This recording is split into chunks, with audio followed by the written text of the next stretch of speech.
bienvenue à Jean Moulin. Ici, pareil, personne sourde, pareil que vous. Aujourd'hui, on va se rencontrer, échanger pour peut-être vous ici au travail. Il y a un monsieur qui s'appelle Karim là. Lui, il va filmer, Et nous, attention, non, nous, on échange normalement. D'accord, ça ne vous gêne pas. Film, ça ne vous gêne pas.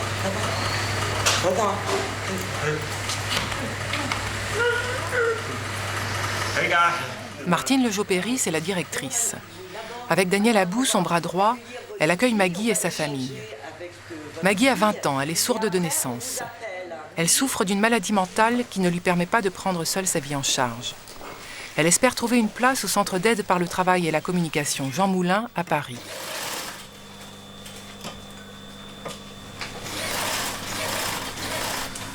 Donc voilà, ça c'est les petites chaussettes pour Noël, pour mettre le cadeau de Noël. Voilà, son nom en langue des signes, c'est celui-ci, Maggie. Moi c'est Fabien. Voilà, on a Fabien. C'est Laurent. Et le signe de votre frère, c'est quoi? C'est frère. Et le signe de votre maman, c'est quoi? Maman. Vous les avez pas baptisés. Ils n'ont pas de nom en langue des signes. C'est juste maman et frère, c'est tout. Ouais, c'est frère et maman.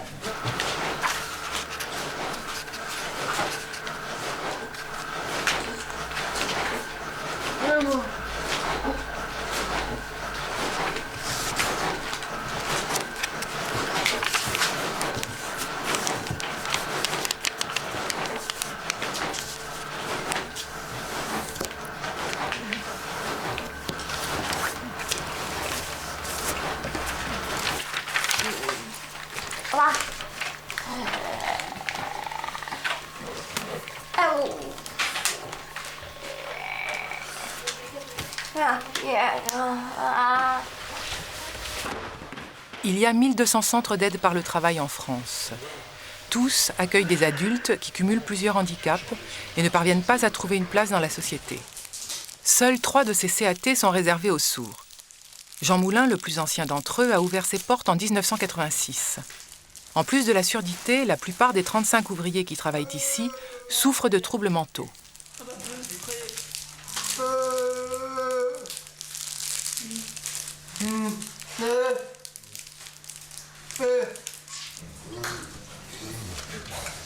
Maintenant, c'est la pause. C'est chouette. J'entends boum dans ma tête. Toute la nuit, j'entends ces voix qui me parlent. Et j'ai peur de mourir. Du matin au soir, je les entends et j'en ai marre. J'en ai marre de ces voix, marre. Oublie-les, essaie de les oublier. Mais je peux pas, elles me parlent tout le temps sans arrêt. Il y a un bruit, ça arrive derrière moi et je me dis c'est qui? J'entends, c'est bizarre. C'est comme si quelqu'un me suivait, c'est bizarre. Tu comprends?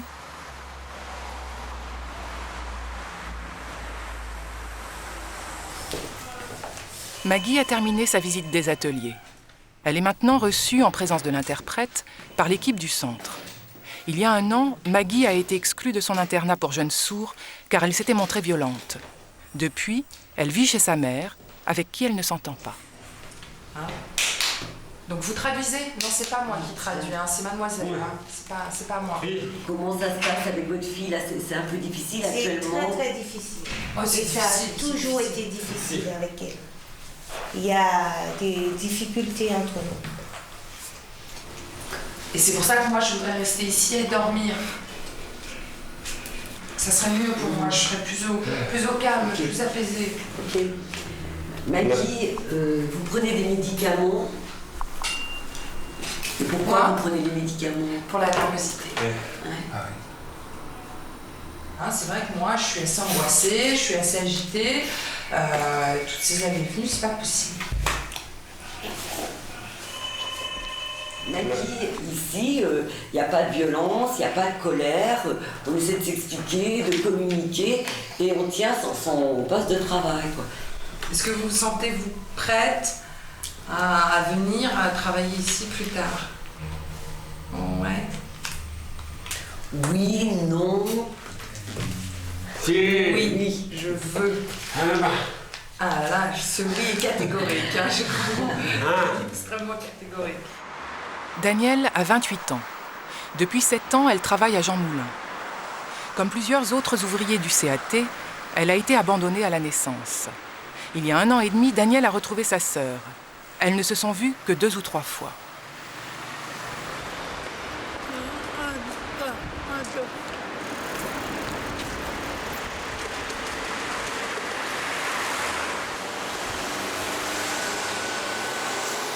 Aujourd'hui, le CAT organise une rencontre entre les 2 sœurs, en présence de l'interprète. Ainsi, Danielle, pour la première fois de sa vie, aura une chance de comprendre quelque chose à son histoire. Tu connais un petit peu des signes? Non, pas du tout.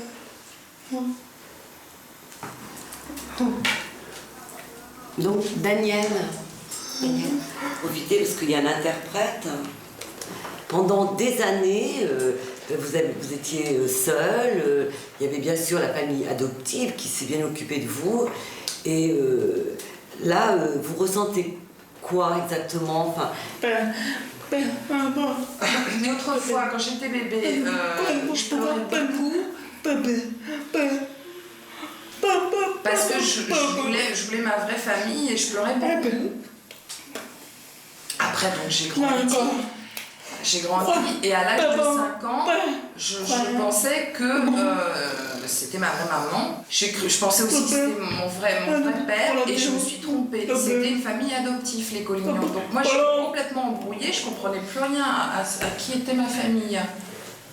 c'est vous, mademoiselle, qui avez fait la démarche de retrouver Danielle. Vous pouvez un peu nous expliquer pourquoi Ce qui s'est passé, c'est que moi j'ai appris que j'avais une soeur, j'avais 15 ans. Donc mes parents ne m'avaient pas dit. Et puis après, donc, il y a eu des problèmes entre mes parents, ils se sont séparés.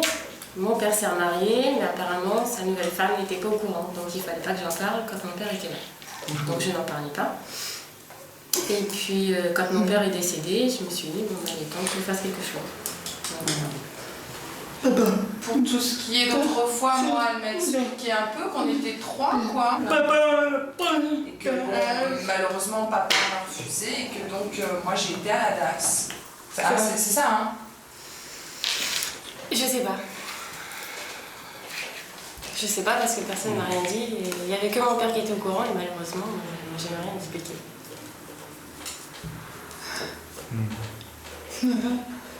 Mais il n'y a qu'une chose, je crois qu'elle a dit que c'était notre père donc qui n'avait pas voulu d'elle et je crois que c'est ma mère, je crois que c'est ma mère qui n'avait pas voulu.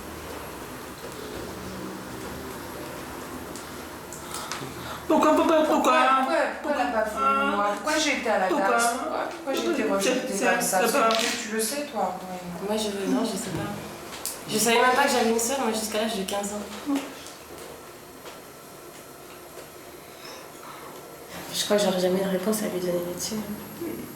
Enfin, moi, en l'occurrence, non. Maman, peut-être. Un jour. Je sais pas. Je peux pas obliger maman à faire...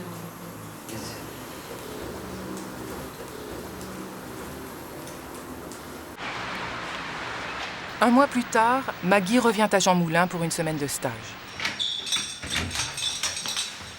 Durant cette période d'essai, les éducateurs vont observer la jeune femme, sa faculté d'adaptation au travail et à la vie en collectivité.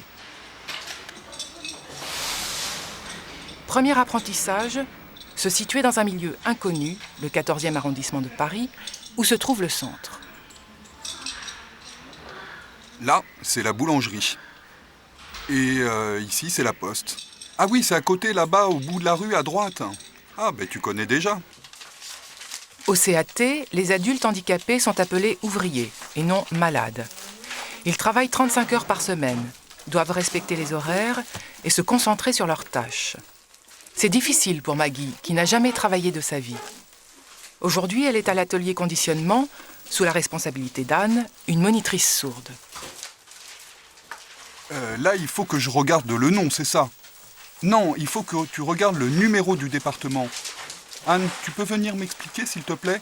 Tu sais, il faut mettre de côté la province. Elle ne sait pas très bien lire. Donc le mieux, c'est que tu l'aides, tu lui donnes les bonnes étiquettes et elle les colle.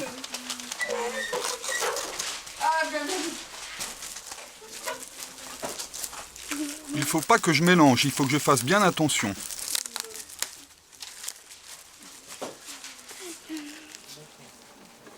Quand ils arrivent ici, au CAT, ils ont un blocage. C'est-à-dire qu'ils ont eu l'habitude, dans leur famille, à l'hôpital, qu'on fasse tout à leur place sans qu'ils aient leur mot à dire. Alors qu'ici, tout le monde pratique la langue des signes. Ils peuvent enfin communiquer et c'est plus chaleureux. Alors qu'avant, ils étaient seuls, isolés à la maison, et leur famille ne connaissait pas la langue des signes. Sur les 35 ouvriers du centre, 15 vivent au foyer.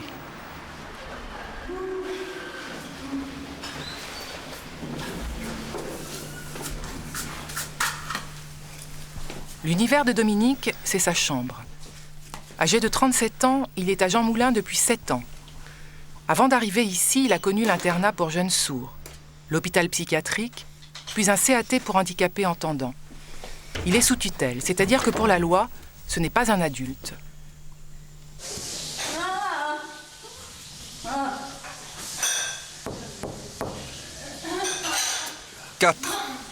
J'ai 4 sœurs. Et ta maman? Ma maman, c'est elle. Et ton papa? Ah, il est mort, mon papa. Il y a longtemps, il était vieux. 6 éducatrices spécialisées se relaient au foyer. Elles aident les résidents à effectuer toutes les démarches qui sont trop compliquées pour eux. Objectif, leur permettre d'acquérir un maximum d'autonomie. C'est sa mère qui les a envoyé les déclarations. Les premiers rendez-vous à l'extérieur du centre se font toujours avec une éducatrice. Aujourd'hui, Dominique va chez le dentiste avec Claudie.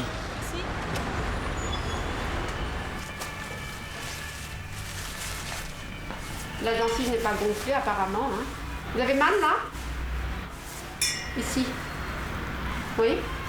Ouais. Ok. Je vais faire très doucement, ok?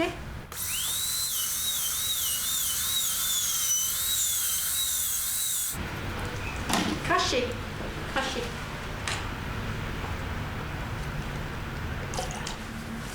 Et à la pharmacie, par rapport à la sécurité sociale, il n'y a pas de problème?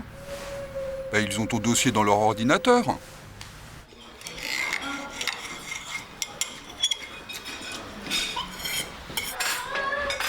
Je peux manger. Ça va maintenant, ma dent.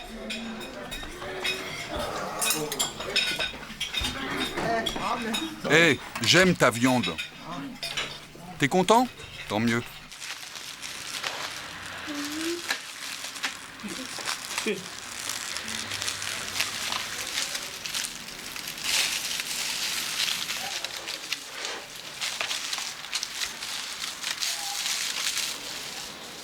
Avec Maggie, ça va?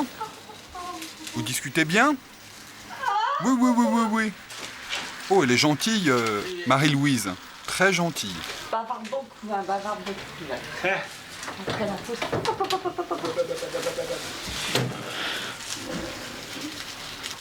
T'as compris, hein? Quoi? Pourquoi il faut pas que je regarde vers la caméra? Tu peux m'expliquer? Il faut avoir l'air naturel, continuer à travailler comme tous les jours.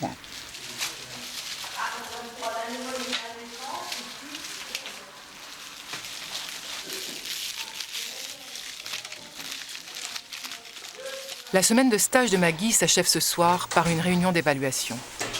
Les moniteurs qui ont supervisé le travail de la jeune femme sont sceptiques sur sa capacité à intégrer le centre. Lundi jusqu'à maintenant, vous avez travaillé au CAT, dormi au foyer. Donc, vous sentez quoi? Ça va? C'est difficile? J'ai travaillé aux étiquettes, c'était difficile et j'ai souffert. Tu dis que tu souffres à l'intérieur, mais c'est quoi cette souffrance? J'ai envie de partir, j'ai envie de partir. Antoine, je pense à Antoine et j'ai peur. Ils vont me faire une piqûre, ils vont me lâcher et j'ai peur. J'ai peur. C'est mon petit ami. J'ai peur et je souffre. Calme-toi maintenant. Le comportement de Maggie est encore trop violent et imprévisible pour qu'elle intègre le CAT, qu'elle en respecte comme les autres le règlement. Quelques semaines après cette réunion, Maggie sera hospitalisée dans un établissement psychiatrique. Son éventuelle venue à Jean Moulin dépendra maintenant de l'évolution de son état. Comme elle, ici, la plupart des ouvriers ont des troubles mentaux, mais ils peuvent néanmoins vivre en collectivité sans menacer l'équilibre du groupe. Chacun d'eux a une histoire singulière, une souffrance particulière, mais tous partagent l'impossibilité douloureuse de communiquer, due à la surdité. Pour eux, le monde entendant est un univers étrange et incompréhensible dont ils sont exclus. Cette exclusion, les professionnels sourds de Jean Moulin la connaissent bien. L'autre jour, il y avait une réunion et il n'y avait pas d'interprète. Tout le monde parlait. J'ai dit, excusez-moi, je pars. Moi, j'écoute pas ce que dit Eric et Chantal, moi. J'entends pas tout, je m'en fous, tu vois, je sélectionne. Oui, toi, tu peux écouter d'une oreille toutes les conversations et choisir de participer à celle qui t'intéresse. Moi, non. Je suis perdu. Et après coup, je dois demander qu'on me traduise ce qui vient de se dire. Je n'ai pas le choix. Je pense qu'il n'y a pas de solution. La frustration fait partie de la surdité. C'est ce que je dis toujours. Nous, la frustration, ça nous a pas fait disjoncter. Mais les ouvriers qui sont ici, eux, ça leur a fait péter les plombs. Alors il y en a qui sont devenus paranoïaques, d'autres extrêmement agités, d'autres encore psychotiques. La liste est longue.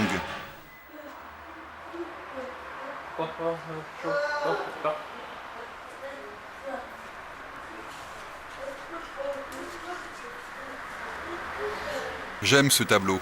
Je l'ai fait il y a longtemps. Au départ, j'ai eu une idée avec la langue des signes, et puis je l'ai peint. Jean Cartier, il est né en 41. Je crois que c'est un des premiers. Ça fait 14 ans qu'il travaille ici. Âge 18 ans, école Agnières, fini. Après, direct hôpital psychiatrique, 27 ans, et après Jean Moulin. 27 ans de sa vie. Plus qu'une petite année à patienter, et puis ça sera la retraite, le repos. Je suis fatigué, c'est que je suis quand même âgé, j'ai 59 ans. J'ai l'âge de la retraite.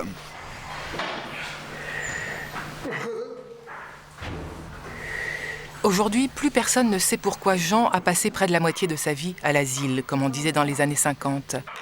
À cette époque, la surdité était mal connue des médecins et la langue des signes officiellement interdite. Les psychiatres avaient vite fait de faire interner un sourd un peu bruyant, s'exprimant avec de grands gestes.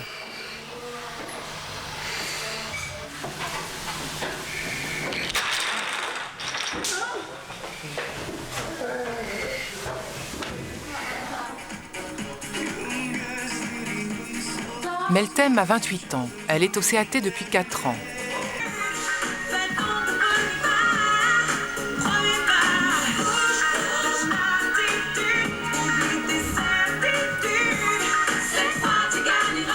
Comme la plupart des sourds, c'est d'abord en regardant qu'elle perçoit le monde. La télévision la fascine. Toujours en représentation, Meltem fait en sorte de rester en permanence sous le regard de la caméra. Comme ça, alors on va je suis très bien, moi j'avais pas toujours ça.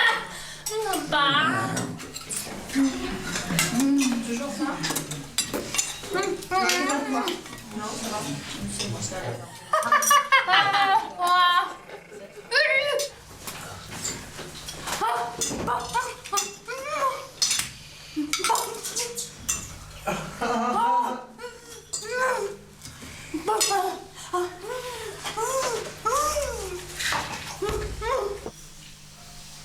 En 4 ans, Meltem a fait beaucoup de progrès en langue des signes.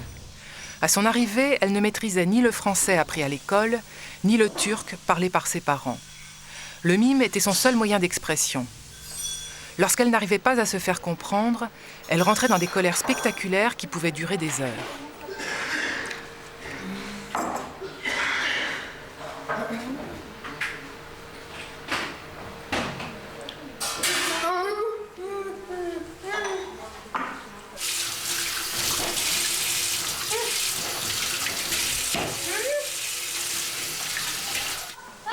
Aujourd'hui, ces crises n'impressionnent plus Fred, le moniteur de l'atelier cuisine dans lequel elle travaille.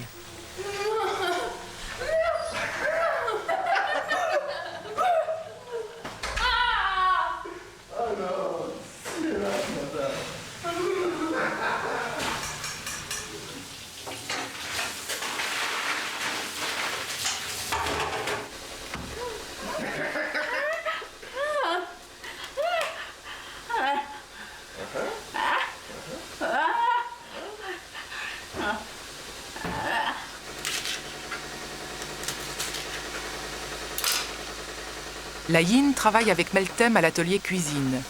Les deux jeunes femmes préparent chaque midi tous les repas du centre sous l'œil attentif de Fred.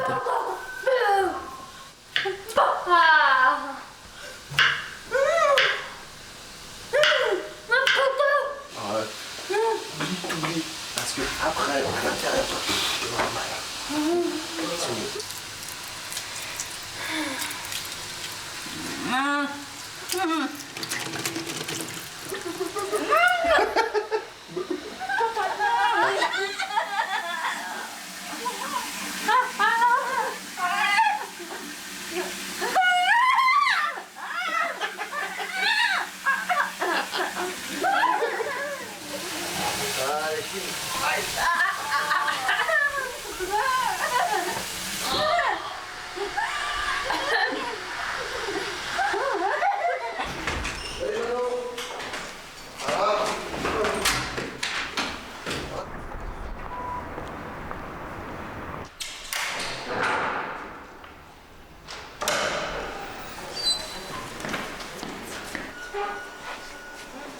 Tu manges ici?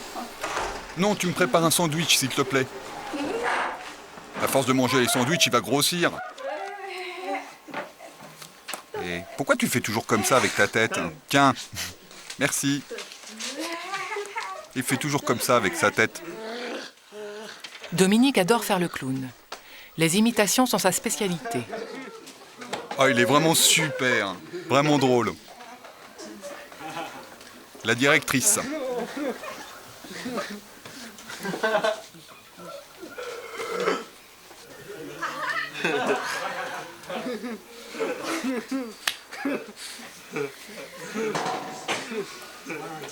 Jean.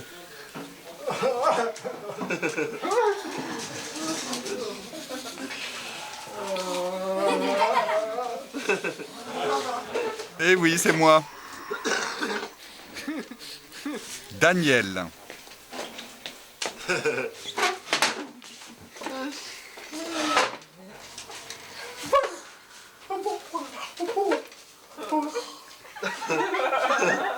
Qu'est-ce qu'il est marrant. On est en retard pour le travail. Faut qu'on se dépêche. En plus, je suis fatigué. Hier, je me suis couché tard. La barbe.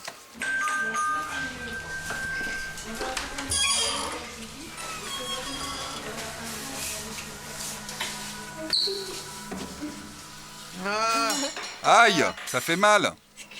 Excuse-moi. Allez, va prendre ta douche. Je vais prendre ma douche avec elle. Non, avec toi. C'est impossible.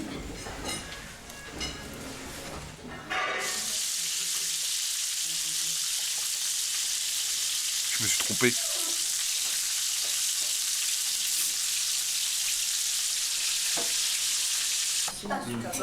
T'as été chez le coiffeur? Ça t'a coûté combien?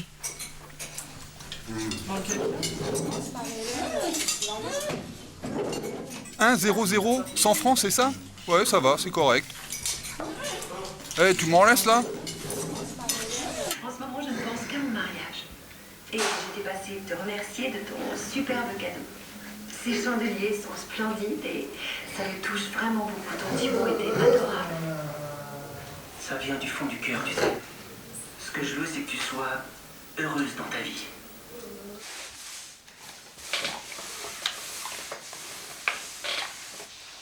Nathalie a 30 ans. Arrivée à Jean Moulin en 1992, elle s'exprimait essentiellement par le dessin et ne savait ni lire, ni écrire, ni compter. Elle vient de quitter le foyer où elle a vécu 7 ans. Elle entame une nouvelle vie dans cet appartement qu'elle finit d'aménager, aidée par 2 éducatrices du centre.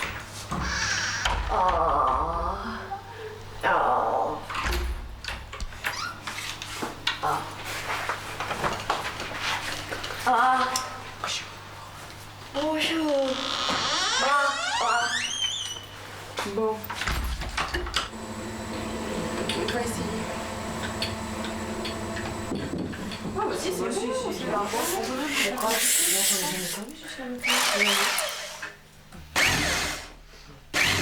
Oh là là, mais ça rebondit.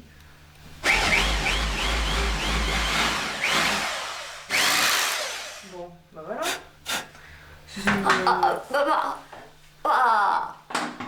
Les vis, elles sont là. Bon, bah voilà. Tiens. Oh non, ça c'est derrière. Ça que je peux. Tiens. Je pense que ce que Nathalie a réussi, c'est qu'elle vivait dans un groupe, une collectivité, et elle a réussi à se détacher, ce qui n'est pas évident, de cette collectivité pour assumer seule sa vie quand même. C'est se réveiller le matin toute seule. Hein, et elle arrive au travail à l'heure et tout. Enfin, moi je trouve qu'elle prend bien en charge sa vie, c'est impressionnant même. C'est vrai qu'elle est assez phénoménale quand elle part avec ses petits rollers, sa bouteille d'évian, qu'elle a trouvé une piste au bois de Boulogne. Elle est en recherche, constamment, elle est en recherche de loisirs, d'activités. Enfin, c'est quelqu'un d'assez fascinant parce que c'est vrai que moi je me souviens comment elle était. Nathalie qui est arrivée, c'était un vrai désert. Enfin, il n'y avait rien, il n'y avait aucune communication. On pensait qu'elle était débile, qu'elle ne pensait pas. Enfin, la première rencontre avec Nathalie Raoult, c'était... donc moi, je lui ai demandé, tu fais quoi pendant toute la journée? Et c'était bol. Donc, elle prenait son petit déjeuner. Bol, je me lave les dents. Quoi. Point final, c'est tout. J'ai regardé le dossier, on avait dit âge mental 8-10 ans. Et maintenant, bon, elle sait gérer ses sommes d'argent, ses comptes sont parfaits. Enfin, il y a une progression absolument extraordinaire de Nathalie. Il y a eu un moment, elle est comme un réveil. Enfin, il y a ses peintures, il y a ses... Elle s'est mise dans la fusée Jean Moulin et je décolle. Et elle a décollé. Extraordinaire. En plus, en n'oubliant pas qu'elle est quand même malvoyante, très malvoyante, en plus d'être sourde. Moi, je la trouve formidable, Nathalie.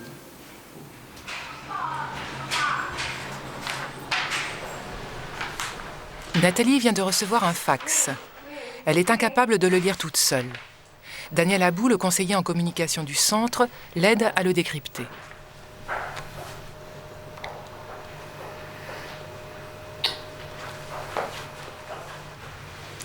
Rendez-vous. J'ai compris. Lundi, le 8 février. Oui. À quelle heure?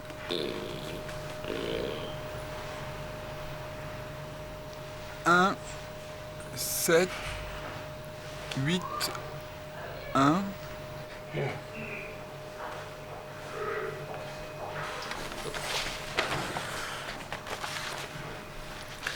Ah, c'est à 7 heures du soir, d'accord. C'est le service d'accompagnement. Ils vont venir chez moi dans mon appartement? J'ai compris. Là-haut, avec les éducatrices du foyer, c'est terminé. Maintenant, c'est nouveau, ça sera avec Hélène. Mais vraiment, je les remercie toutes, les éducatrices du foyer, je les remercie vraiment. Mais je suis partie. Je suis contente. J'ai mon appartement. Et pour faire mes comptes, c'est Hélène maintenant qui m'aidera. Et puis aussi, si j'ai des petits problèmes, si je suis malade, je lui dirai, puis elle téléphonera au médecin. Super. Merci. Merci, au revoir.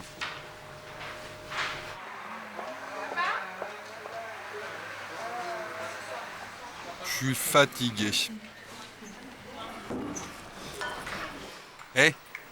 Tu sais que je l'invite à la montagne, Nathalie? Si. Au mois d'août, pendant les vacances. Elle est super contente. On sera avec mon père, avec ma mère, on fera de la randonnée. Jeudi, il y a des frites, je suis content, c'est super.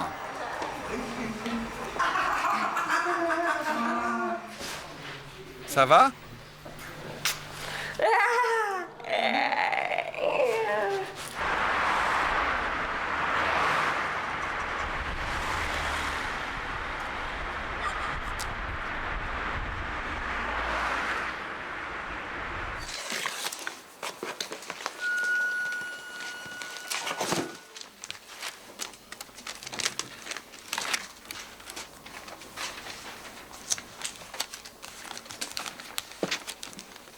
Jean-Baptiste ne travaille au CAT que depuis 6 mois. Il a 24 ans. Avant son arrivée ici, il n'était jamais parvenu à s'adapter au rythme d'une entreprise. Hé! Tu m'as dit tout à l'heure que tu me battais? Je suis désolé, c'est moi qui te bats. Regarde ton tas, il n'y a pas une seule étiquette. Où est son? Attends, je vais m'y mettre.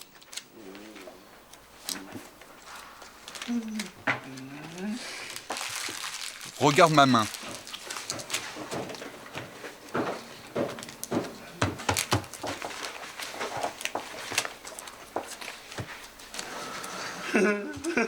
J'y arrive pas.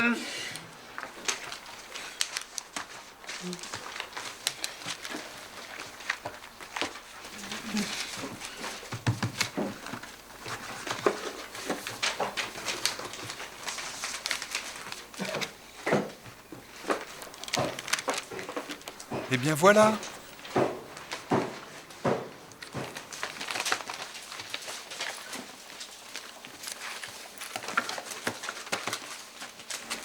Les ouvriers nous voient, Alain et moi, dans nos attitudes différentes. C'est intéressant parce que depuis leur enfance, ils étaient en situation d'échec face aux entendants.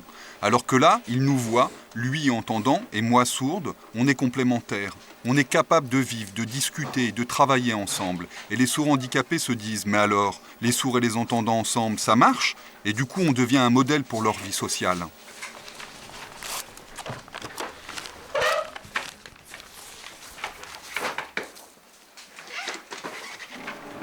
T'as appuyé trop vite.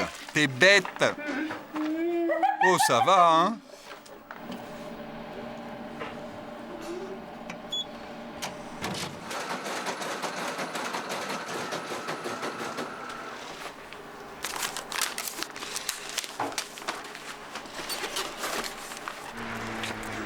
T'es nul, toi.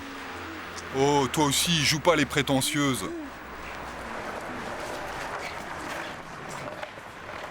En travaillant au CAT, Jean-Baptiste a appris à découvrir un nouvel univers, à affronter sans assistance le monde des entendants. Aujourd'hui, il effectue sans difficulté une mission de confiance, expédier le courrier à la poste du quartier.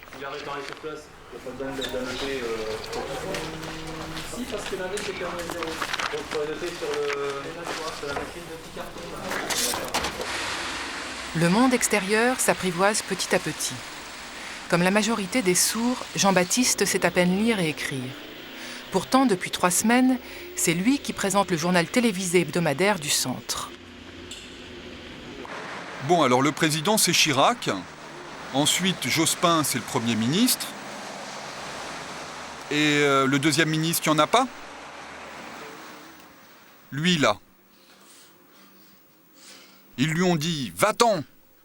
Et ils sont arrivés, ils ont pris des pierres et ils lui ont jeté dessus. Et il a été blessé au front. Pourquoi Lionel Jospin est venu en Palestine? Les Palestiniens et les Juifs sont en guerre. Ils se disputent. Il faut qu'ils arrêtent et qu'ils fassent la paix. C'est pour ça que Jospin est intervenu. Bon, il faut que tu regardes bien dans l'objectif de la caméra. Tu sais ce qu'il faut toujours dire au début. Bonjour, face à la caméra.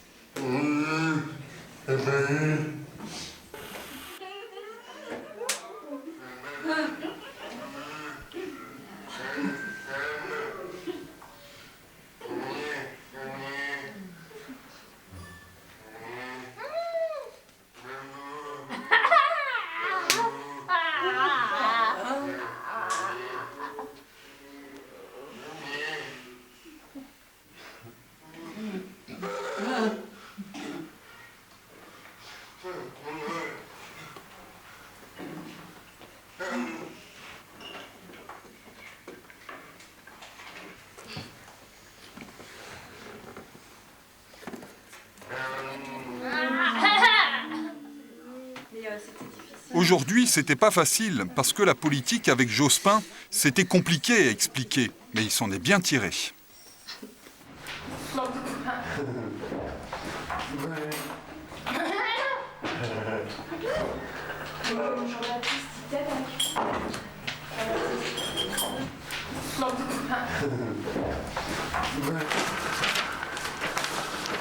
Les informations diffusées à l'intérieur du CAT sont souvent rediscutées par les ouvriers. Ainsi, ils parviennent petit à petit à se forger leur propre vision du monde. Je suis vraiment surpris. Parce qu'en Autriche, les origines étrangères, c'est interdit. Eh oui, les étrangers dehors, à la poubelle. C'est comme les sourds, pareil, à la poubelle. Mais travaille, toi. Allez, dépêche-toi. Mais là, je ne vais pas vous prendre 4 francs par adresse, c'est évident. Là, je vous donne un prix au niveau saisie informatique. J'ai une adresse qui est écrite, il faut que je la saisisse en informatique. Là, c'est de l'ordre de 4 francs.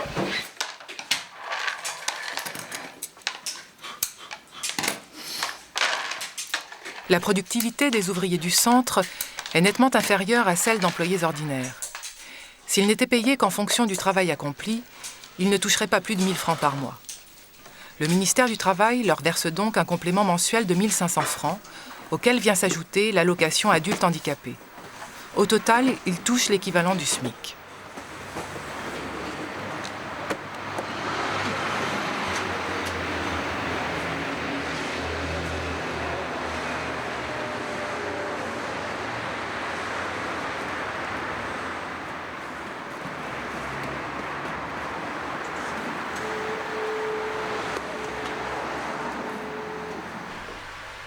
Il y a 3 ans, Danielle a quitté le foyer pour vivre seule dans cet appartement. Au début, elle a eu beaucoup de mal à gérer son budget. Hélène, l'éducatrice du service d'accompagnement Vie et Avenir, vient la voir une fois par semaine. Elle lui donne un coup de main pour faire ses comptes. Pour le moment, Danielle n'a ni chéquier ni carte bleue et fait tous ses achats en liquide.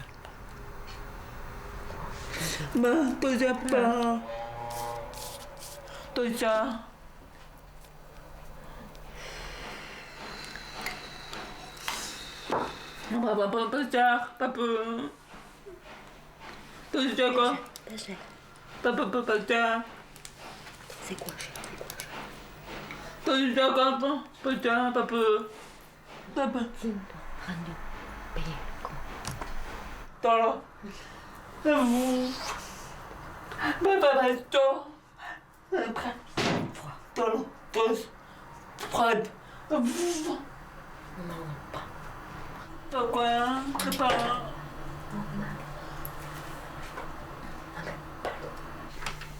Danielle profite de la présence d'Hélène pour appeler sa sœur qu'elle n'a pas revue depuis longtemps. Allô, bonsoir, c'est Hélène de Vie et Avenir. Voilà, je suis chez Danielle. Donc elle m'a demandé un petit peu de vous contacter pour prendre un petit peu de vos nouvelles. D'accord. Donc elle voudrait savoir quand est-ce qu'elle pourrait vous voir.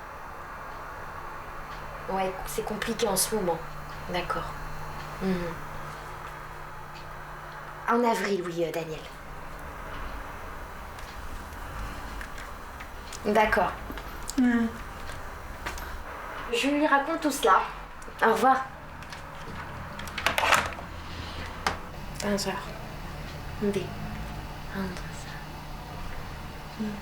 Toi. Présente. Copain. Présentez.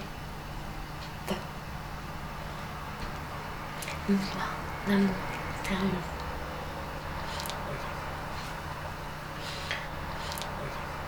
La vie de Danielle, d'une manière générale, c'est vrai qu'elle ne supporte pas la solitude. Hein, c'est quelque chose qu'elle ne peut pas appréhender, la solitude. Donc dès qu'elle se retrouve toute seule, elle trouve un truc. En l'occurrence, un petit copain, mais il faut qu'elle trouve quelqu'un. Parce qu'elle ouvre la porte à tout propos et elle fait des rencontres difficiles, parfois dangereuses pour elle. Expliquer à Danielle le sida, c'est quelque chose qu'elle ne comprend pas. Il y a des notions comme ça, c'est très abstrait pour elle, ça ne lui parle absolument pas, qui sont compliquées. Elle a un moyen contraceptif. Oui, elle prend la pilule. Elle prend la pilule. Et là, il y avait un bruit qui courait, elle avait été enceinte, Danielle, non? Je crois pas. Au mois d'août. Juste question de se rassurer, quoi. On peut pas avoir envie de les aider à être comme tout le monde sans dire il y a des risques. C'est vrai qu'il y a des risques à la vie en appartement, mais elle avance quand même. Enfin, je trouve qu'elle est comme souriante. Elle est, 2 après-midi par semaine, Danielle travaille dans une entreprise à l'extérieur du CAT.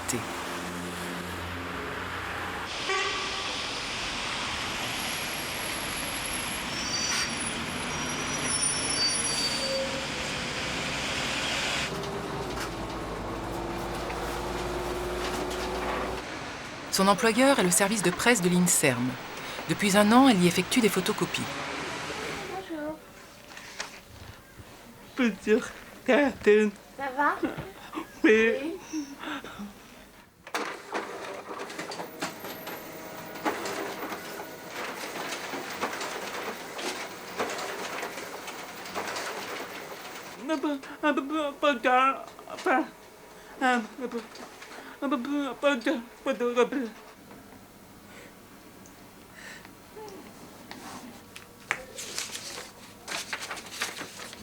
Ensuite, tu prends les batchs, tu regardes le nom, A, d'accord?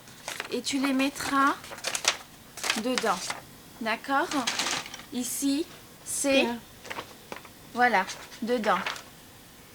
Lundi. Lundi, et si tu commences lundi, là, et après l'autre lundi, tu finiras.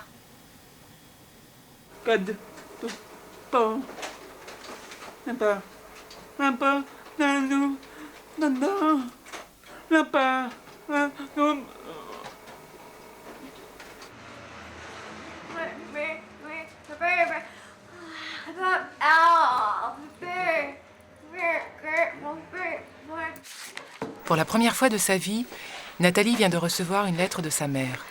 Abandonnée à l'âge de 3 mois, elle n'avait jamais eu de ses nouvelles.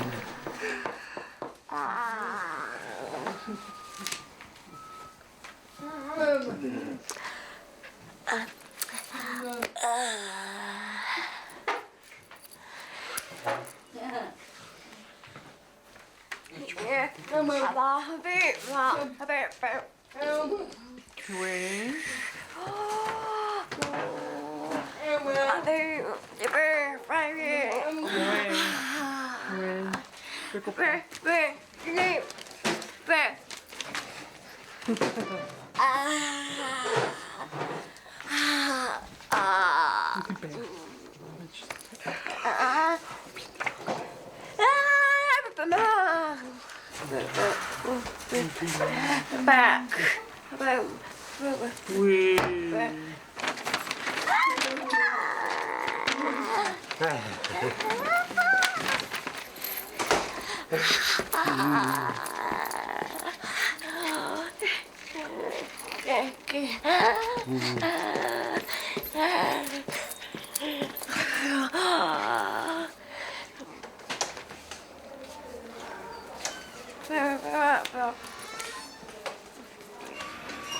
Je l'ai retrouvée et je suis si contente. Moi, je suis vraiment contente pour toi. J'en ai des frissons partout de l'avoir retrouvée.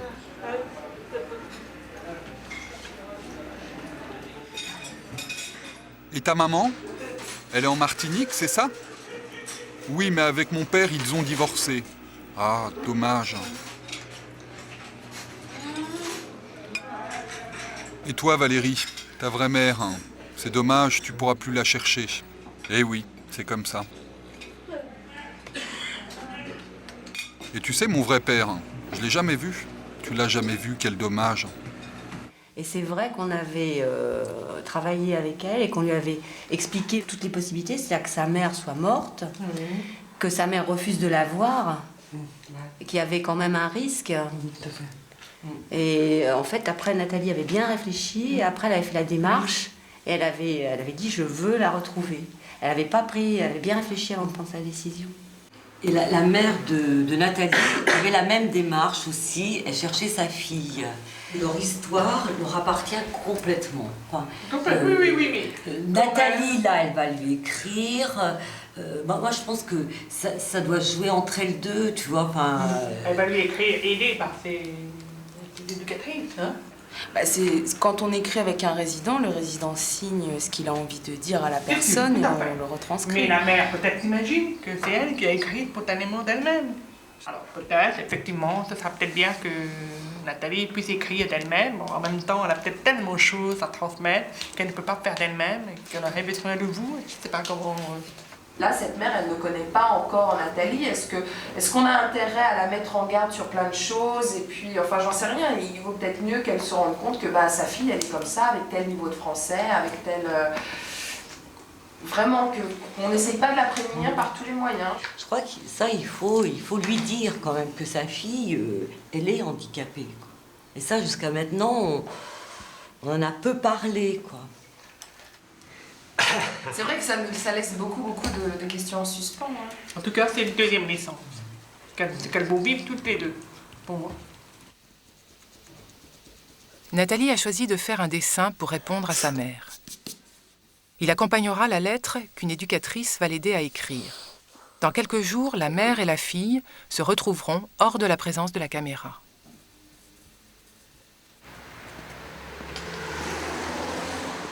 Dominique, lui, a grandi auprès de sa mère. À partir de l'adolescence, il a séjourné à plusieurs reprises en hôpital psychiatrique et a fini par perdre le contact avec sa famille. Il y a 4 ans, grâce aux éducateurs du CAT, il a retrouvé sa mère. Depuis, il passe un week-end chez elle tous les 3 mois. Ça y est, c'est bon, hein, tout est OK pour moi. Donc, 24 mars, Paris-Cherbourg, 14h30 et retour le 26, Cherbourg-Paris.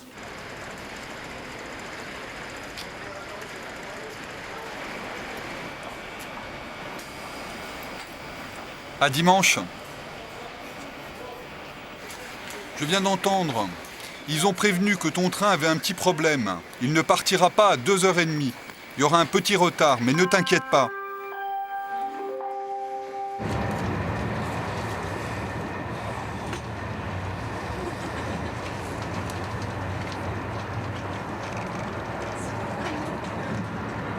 Cherbourg, ici Cherbourg, terminez ce train. Tous les voyageurs descendent de voiture. Assurez-vous de ne rien avoir oublié dans ce train. La mère de Dominique vit très modestement, avec comme unique ressource le minimum vieillesse. Chaque trimestre, elle attend de l'avoir touché pour recevoir son fils.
Deux blagues, Nathalie. Ouais, c'est ça, c'est les paris, c'est un autre pari.